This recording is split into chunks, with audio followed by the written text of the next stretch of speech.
Ladies and gentlemen, welcome to another exciting episode of Job with Jims. My name is Jim Meyer, broker associate at Remax Gold. Now you have a friend in the real estate business. Here with my good friend Jim Felipe from the Felipe Law Firm. And Jim, I am so excited because I've sent you a lot of people and you've made a lot of people happy. None of them have gone to jail. And we are here with our good friend Tom Linthicum.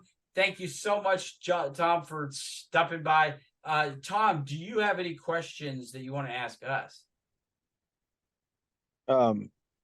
Yeah, Jim, I'd like to, what's the best way to shield an estate? Let's say a married couple, they want to protect the family against excess taxation once one of the members of the family passes away.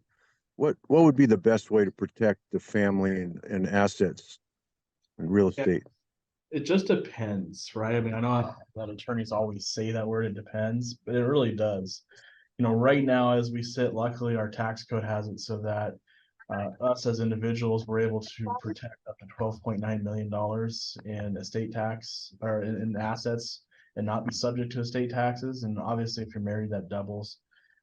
And what we do in estate planning is, maximize those exemption amounts. Unfortunately, those are set to change by grandfathering of the law, the sunset of the law, I should say, in January of 26. So we're looking, that's probably going to go down to about half of that number come January of 26. So there's going to be some folks that are going to need to do some, advanced planning.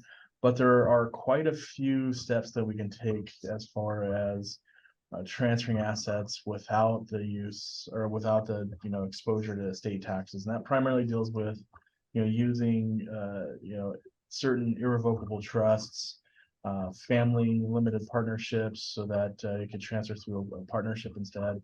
And we use some really advanced planning to allow for the sale of certain assets to an irrevocable trust, and then the benefit of those assets go to beneficiaries tax free. So depending on your estate, how much advanced planning needs to be done, there's a lot of things that can be done. So don't just throw your hands up in the air and say forget it, I'll pay the tax man, because the estate taxes, they're going to be about 40-45% of your estate, and it's not a cheap tax. So advanced planning will save you, well, not save you because sadly you'll be gone, but it'll save your family quite a bit of money in taxes.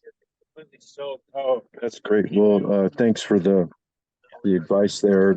It's good to definitely, I always tell my clients to go to a good lawyer. I'm going to be sending them over to Jim to have them look over their trust and make sure everything's in order. I know that it's not good to have an outdated trust, and make sure everything's up to date and up to speed. So and there's no surprises, because it's a good idea, I think, to talk to the trustee and make sure that the trustee really knows what they're going to be up against when you go. So your family's best, because that's what I see when a lot of clients, it seems like the family members that are suddenly a trustee, and they may not be very business savvy. They don't really know what's going on.